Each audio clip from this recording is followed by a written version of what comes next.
So welcome, thank you so much for taking time out this afternoon to join us and learn a little more about a very, very important topic. It's a crisis in Puerto Rico. Many of you have already heard about it. And there's so many layers to this crisis that anytime that we could hear from someone else and we learn a little more and understand it better. So for those of you, I see new faces. It's always wonderful to see new faces. My name is Deborah Lopez. I'm president of the Chicago chapter of the National Conference of Puerto Rican Women. And on behalf, thank you. Thanks. And on behalf of the board, there's some board members here which I want to recognize. There's Hilda Frontani, Ada Lopez, Ivy de la Rosa, Edith, and I see many of you who have been constant supporters of our activities, and we are as strong as you make us. So the fact that you're here, it's heartfelt that you continue to support us in our endeavors.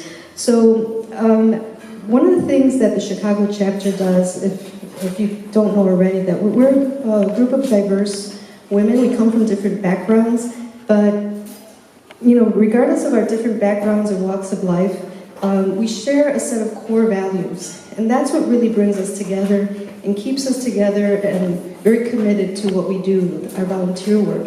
And those core values, for example, are, we believe in social equality. We believe in the importance of a strong cultural identity. Having a strong cultural identity is the center. And we believe in the power of education. So those are the three main core values that really bring us together, regardless of where we come from and our walks of life. And we're very proud that our work, the Chicago chapter of the National Conference of Puerto Rican Women, our work is deeply rooted in Chicago, in the Puerto Rican community. And we're very proud of that because I'm very fortunate to work with leaders who have such a rich history of activism in Chicago, from student organizing to just being advocates for bilingual education. I mean, the list goes on and on. It's so rich, and to be a part of the Chicago chapter who really sets the tone and moves toward a direction for the better good. So before I turn it over to Ada Lopez, who's going to be moderating and introducing our speaker, I want to thank the Puerto Rican Cultural Center for partnering with us. We hope that we will continue a series of other lectures or presentations like this, and also as well the Boricua Human Rights Network as well. We're anxious to present to you, so I'm not going to take any more time. One last thing, you all have a card. I should have received one of these cards. I believe that Oscar Lopez needs to be let out soon. That's mine. You'll see my face here. And with that, I'm going to turn it over to Ada Lopez.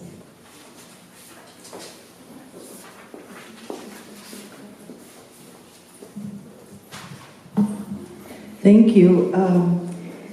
We were going to recognize Lourdes Lugo at the end, but she has to go to another event.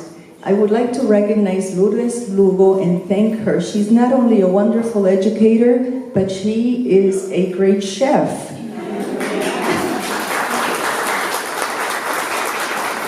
She learned from her mother in San Sebastián to put that sazon together. And she's going to be busier than ever now that we discovered that. So thank you, Lourdes. Thank you for that. I know you have to run. Yes, thank you. Well, every year, the Puerto Rican Cultural Center and the National Conference of Puerto Rican Women celebrate the International Day of the Woman, or the Women's History Month, here in the United States. This year, we both celebrate the event, but this year we came together because we are not only honoring all those women from decades and hundreds of years ago, all the women that have sacrificed so much in terms of labor movements, the voting rights, agricultural movements against exploitation, in the workforce, in the professional world, in medicine. Oh my gosh, the list can go on. And there are women, wonderful women, not only in Puerto Rico, but at the international level, whether Central America, South America, Asia. And the history of women, you know, we benefit here. We're benefiting from the history that these women have forged, have created these realities. This year, however, we joined because history is also in the making. It's not something of the past, but we live our history and we make our history. The escalating debt crisis of Puerto Rico is forcing people to leave their homes. People who have 7 in the family lock their doors, take an airplane, and come to the United States. Most of the people are coming to Florida. The $72 million in debt, the soaring unemployment, is creating an exodus of unprecedented proportions.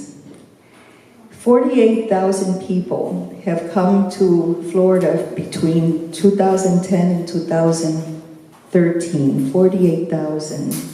According to Dr. Edwin Melendez, director of Center for Puerto Rican Studies, the number of this exodus is unprecedented, and it's not something that is happening in Puerto Rico, it's something that's happening to us here in the United States.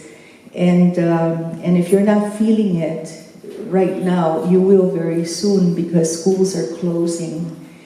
People do not have health care. Doctors are leaving. It's not only an economic crisis, as we've been hearing in the press, but it is a humanitarian crisis, impacting the very core of people's lives.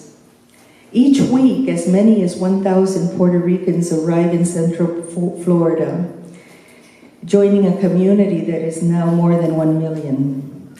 At the same time, this exodus, this new number of people are transforming the political landscape of Florida. The electorate is surging. We are now a community that will be decisive in selecting the next president of the United States. We are, Florida and other places, perhaps Ohio and others, we are what they call battleground states. And this is important because it is a battle.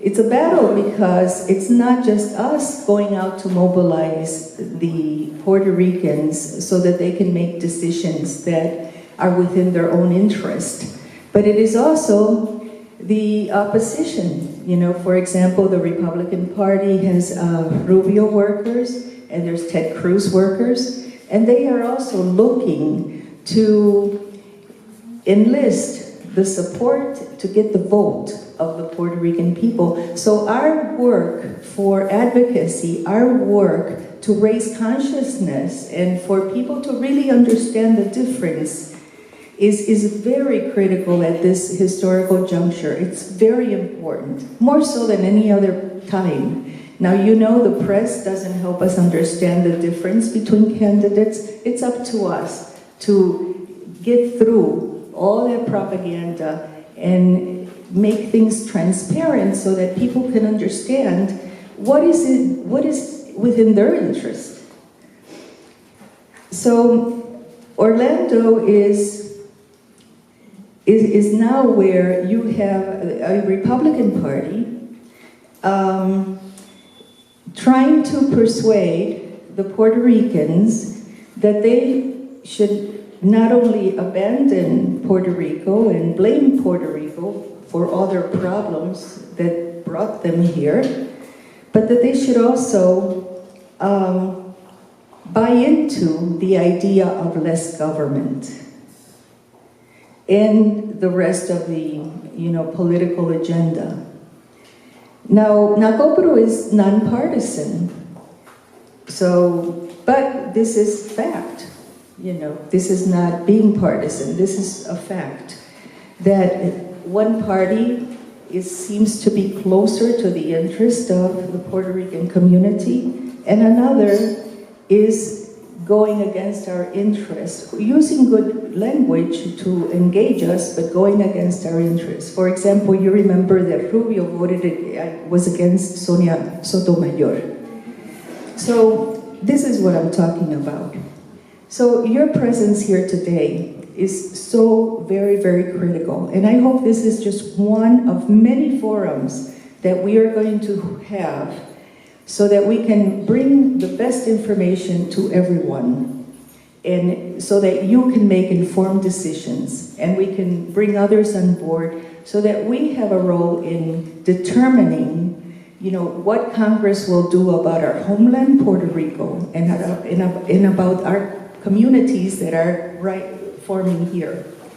Today, in order to bring you some information and a great perspective, we have Wilma Reverón. Wilma is a human rights activist and attorney practicing employment and civil rights and family law in Puerto Rico. So you can imagine how much insight Wilma has. She is a member of the advisory board of the American Civil Liberties Union of Puerto Rico, as well as a member of the Commission on Constitutional Development of the Puerto Rican Bar Association, which is dedicated to the study of the political relationship between the Commonwealth of Puerto Rico and the United States. Very complex. Wilma has also made presentations in special tribunals on human rights issues such as Vieques and police repression in Puerto Rico. Her articles appear in Puerto Rico newspapers such as Claridad, El Nuevo Día, and international magazines and publications. Since 1980, she has made numerous appearances before the United Nations Special Committee on Decolonization on the question of Puerto Rico, and before Caribbean regional seminars as an expert on decolonization. She has delivered papers and participated in conferences at universities, book fair seminars such as the St. Martin Book Fair, and surveying the past and mapping the future. And this has been on the political constitutional developments of the Caribbean, overseas territories, and island nations. Wilma is a very loved person. She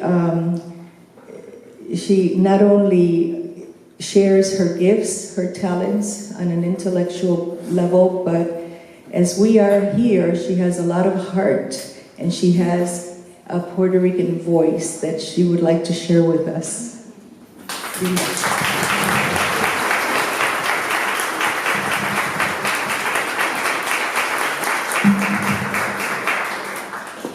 Good afternoon, and thank you very much. That was a lovely presentation. I'm really touched.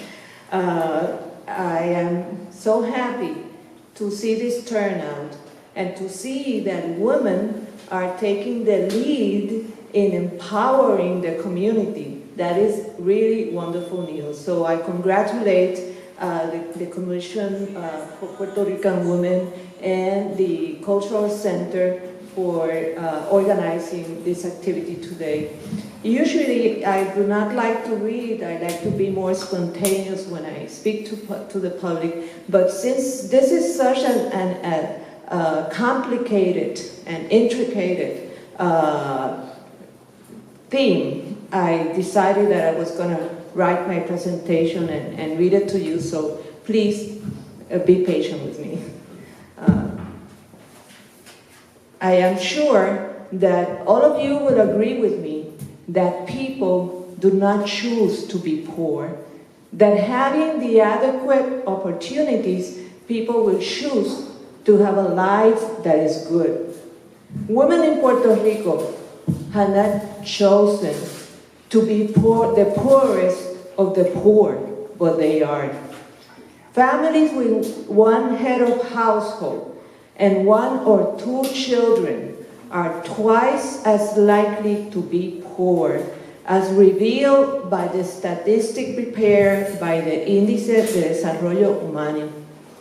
As explained in a recent column by the director of Puerto Rico's principal newspaper, El Nuevo Día, a woman of 21 years of age most likely has not finished high school and will probably live in a town such as Ciales, Corozal, or Culebra, where 7 or 8 of every 10 children live under poverty levels and have little, if no possibilities of getting out of that situation.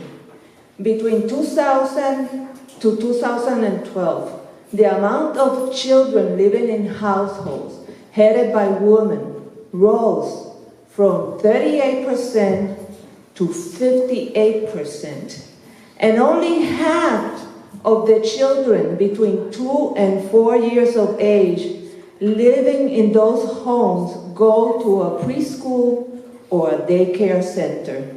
This means that the mother's head of household cannot work outside of the house because of lack of support and essential services such as daycare, making them totally dependent on government aid and subsidies.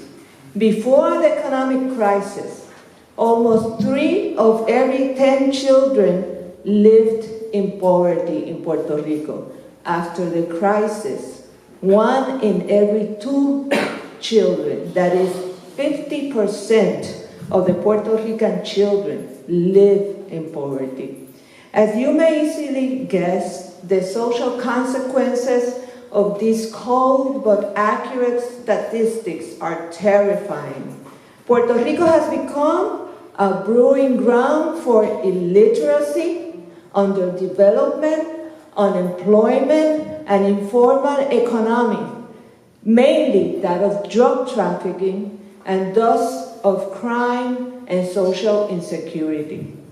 So those Puerto Ricans that can live are migrating in masses to the U.S. Ada already told you some statistic. I'm going to tell you the latest one.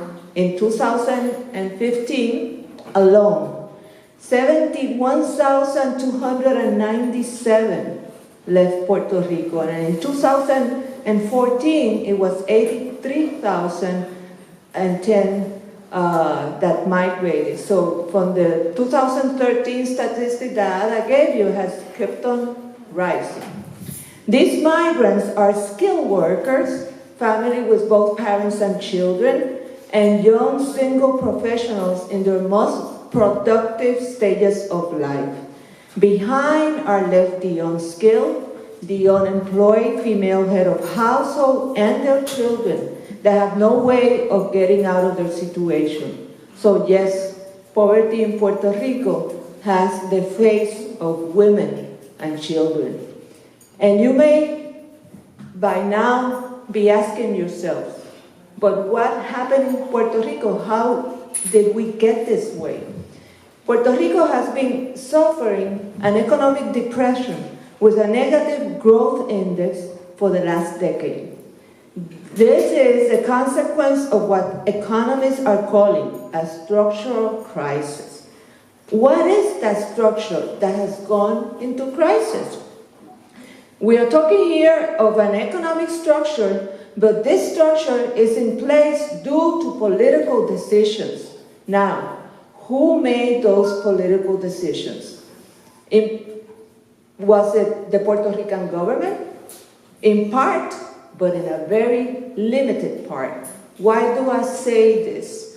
Because the truth is that since 1898, the fundamental economic decisions are not made in Puerto Rico, but are made in the U.S. mainland by the U.S. Congress and the U.S. executive and the judicial power, the U.S. judicial power. Let me just give you some examples.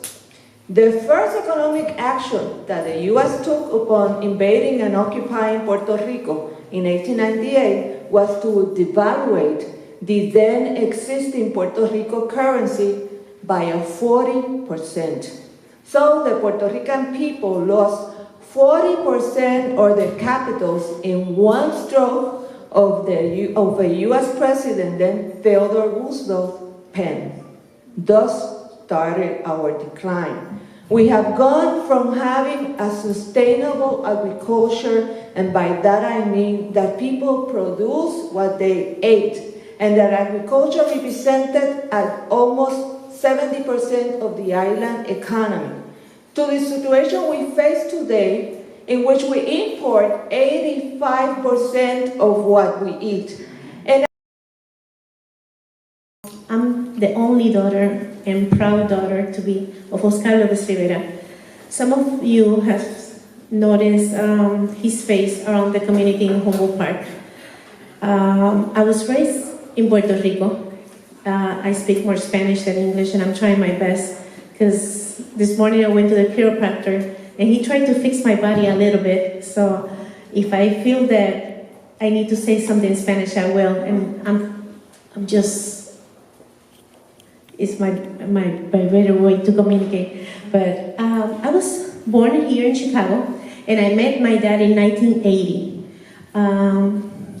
I'm 45 years old, and I have a daughter whose name is Karina Valentin, and she's 24 years old, that she lived in Chicago. She was born in Puerto Rico, but she attended University of Chicago for her bachelor's and master's in science, and she graduated from her master in biology from University of Roosevelt University. And now she's waiting to attend her dental school in August.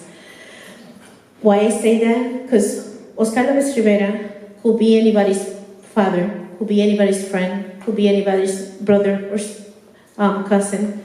He, for me, for most of the people in Puerto Rico, from any part of Puerto Rico, any ideological part, any religious belief, Oscar López Rivera is another Puerto Rican who's being held for the past 34 years and a half in a prison here in the States.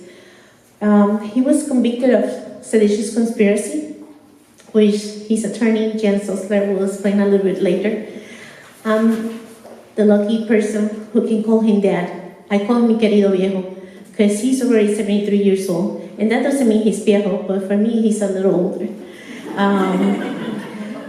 When I talk about my dad, I can describe this Puerto Rican guy. He's 5'3", tall. He's the funniest guy in the world. He's the kindest, smart. I can talk to my dad about anything, and he will have a response. He's like one of the most sweetest person in the world with the biggest smile. So I always said that he's a little Puerto Rican with short Puerto Rican arms with the biggest giant heart that doesn't belong in that body because it's too big. As I said, I met my dad when I was 10 years old. So I was just a little girl when I met him. And I met him here in Chicago at the MCC. And from there, all my relationship with my dad has been developed about all the jails, the cárceles that he's been in. And as I said, my dad is one of the most kind person and loving persons that I have met through all my life. So I have a really, really excellent relationship with my dad. When they ask me what you can say about you, I say, well, I have the chance to travel almost to a lot of places in the world, around the world, just to talk about my dad. And for me, it's a privilege being called La hija de Oscar López, the daughter of Oscar López Rivera. Tomorrow I will go see him, and as I always say, hopefully that will be my last trip to Indiana to go see my dad. When I was little, for 12 of those years that he was incarcerated, he was in isolation, completely isolated. Our visits were not be able to have any contact visits. That include me, my grandmother who passed away, without giving her one of her favorite sons, the last hug. Karina, my daughter, his grandchild, was the first time Karina was able to hold my dad, to hug him and be able to touch him. She was 8 years old already. And that was in 1998 when he was transferred to the prison that he's still in Terre Haute, in Indiana. In Puerto Rico, the only subject of unity, you go to Puerto Rico, you will see Oscar Lopez Rivera face all over the places. And the only subject of unity is him. You can talk to any Republican or Democratic person, you can talk to the Catholic person in the church, even you can talk to the Cristianos, and they will agree that there's a Boricua, that they wanted him to be back home as soon as possible.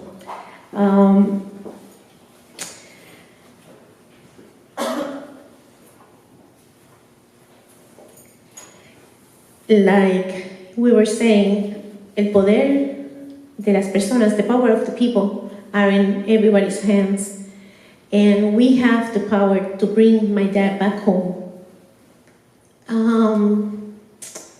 And like I said, he's 73. There's no reason for him to be where he's at right now. So I will be honored if today some of the women that are here become part of the 34 women that are here in Chicago every Saturday, the third Saturday. I'm part of the 34 women in Puerto Rico.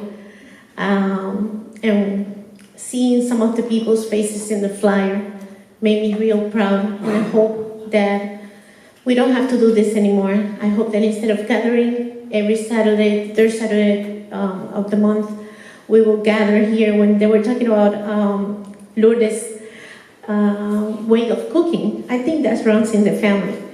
Sometimes when I go see my dad, we talk about a lot of things, but we talk about simple things like what you did, what you cooked today. Do you have what you read today? What coffee you drink today? So because we're having conversations that only a dad and a daughter can have, the regular ones. So hopefully one day we can gather and taste what he can cook, because they say he's a good cooker, great cooker. They say he's a great dancer. That's what my mom says. He loves to hear music. He hears every kind of music. And last year I asked him, my mom said that you were a really good dancer, salsa dancer in Chicago. And he said, well, after 34 years, I think I have 2 left feet. So when I went back to Puerto Rico, I told my mom, they met when my mom was 12 years old here in Chicago. So I told my mom, Papi says that he can't dance anymore, Mommy. She's like, no, just put some music and he will be back on track. Just wait. So that's what I want. I want people to identify with us, with the family, with Karina. I see some younger faces than me. I'm 45, I see people here younger than me. That Karina wants her grandfather to be back home too. She wants her grandfather to be a part of their life. She wants, for the first time, for him to be in any of our birthdays, graduations, just to take a trip. And we just want to enjoy some life in Puerto Rico together. So thank you for inviting me. It was a pleasure coming here. If you have any questions, I will stay around. Today I have to leave a little early because I have to go see my dad. And as I said, I have the car accident and I injured my neck and my upper back. So thanks for coming, and I hope I can see you Saturdays when the women are in any corner in Chicago. Okay.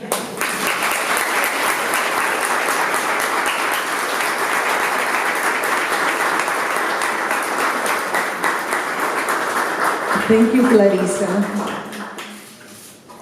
It is amazing how much support Oscar Lopez Rivera has, for his release. It's amazing. In Puerto Rico, the leadership of the leadership of all political parties, the leadership of those who have different ideologies regarding the status. The different churches, they are all in concert. They all are supporting the release of Oscar Lopez Rivera. And not only in Puerto Rico, but internationally. And Jan Susler, who has been Oscar Lopez Rivera's attorney all this time and has a long history with the People's Law Office here in Chicago, will be able to share with you more specifics and also give you some good information because, people, sometimes we become afraid, and the fear does not allow us to get close enough so that we can get informed and we can become knowledgeable. So this is a great opportunity so that we can learn the truth and get some objective facts about this case. So I'd like to, without any further ado, I'd like to present Jan Susler, who is Oscar Lopez Rivera's attorney and our friend, a friend of the Puerto Rican people.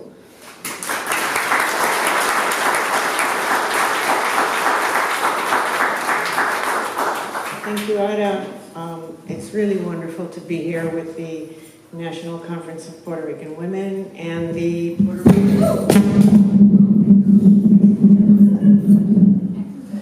Woo! That's just to wake everybody up. And the Puerto Rican Cultural Center. I always wonder, why are we celebrating International Women's Day one day a year? Why isn't every day International Women's Day?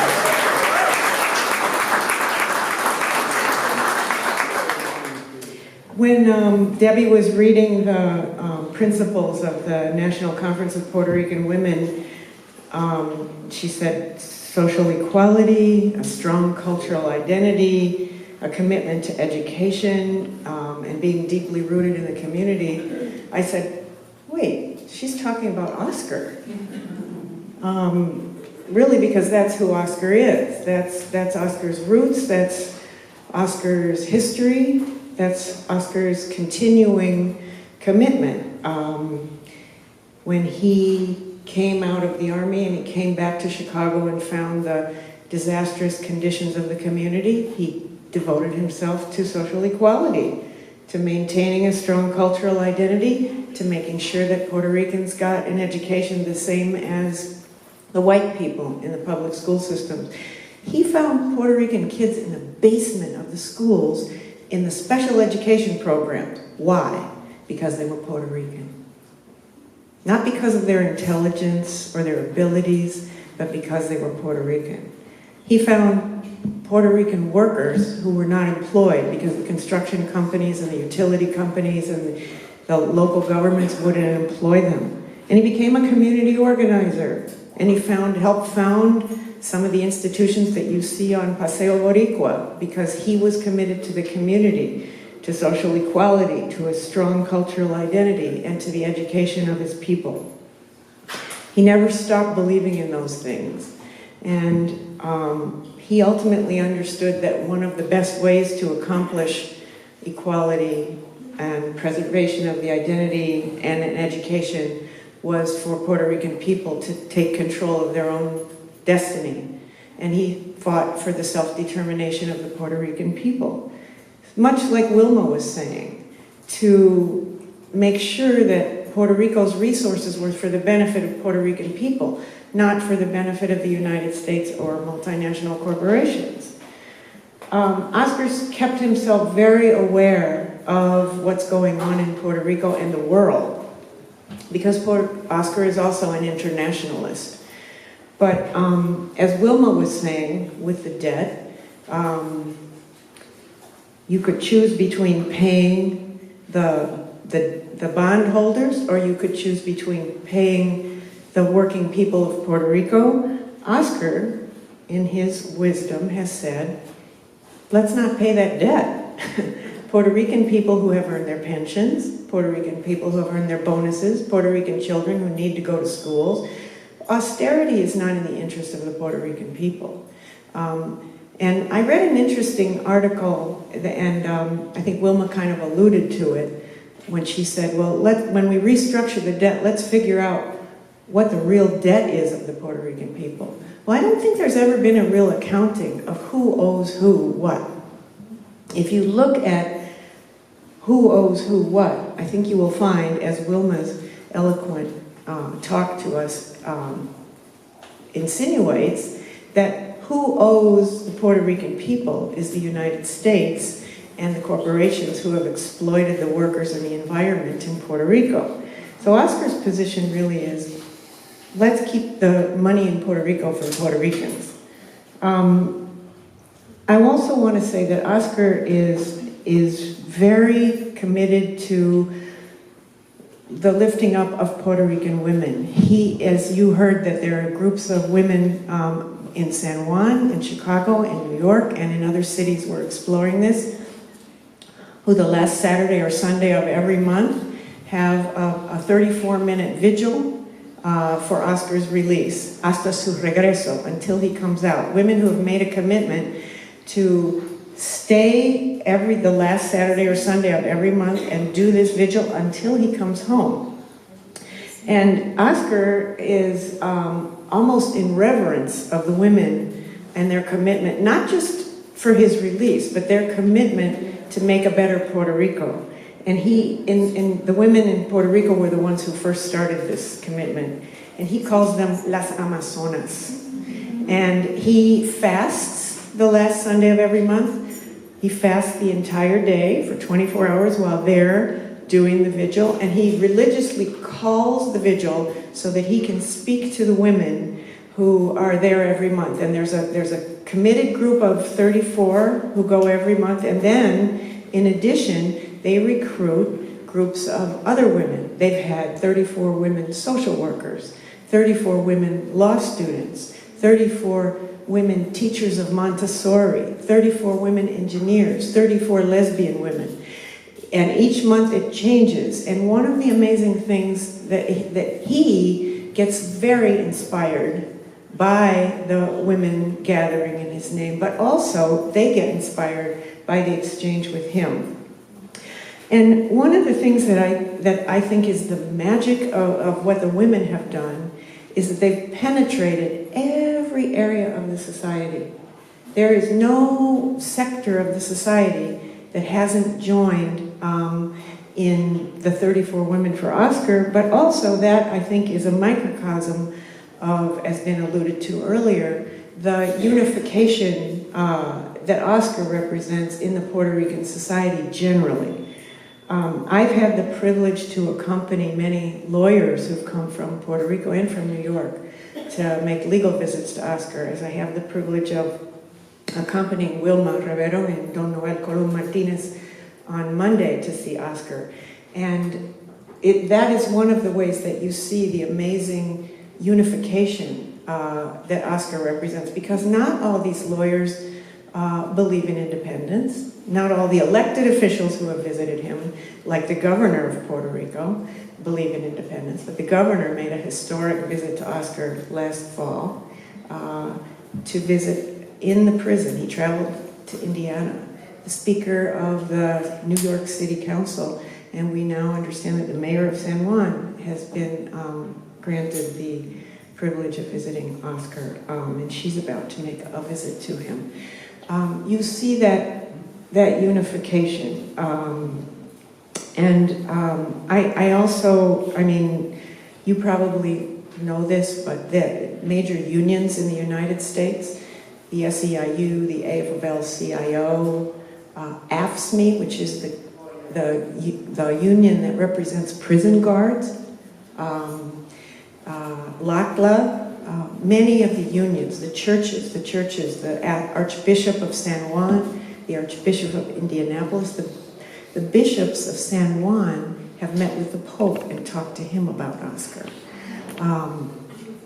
The professional society, the College of Doctors and Engineers, the Bar Association, the social workers, have dedicated their annual conferences to Oscar.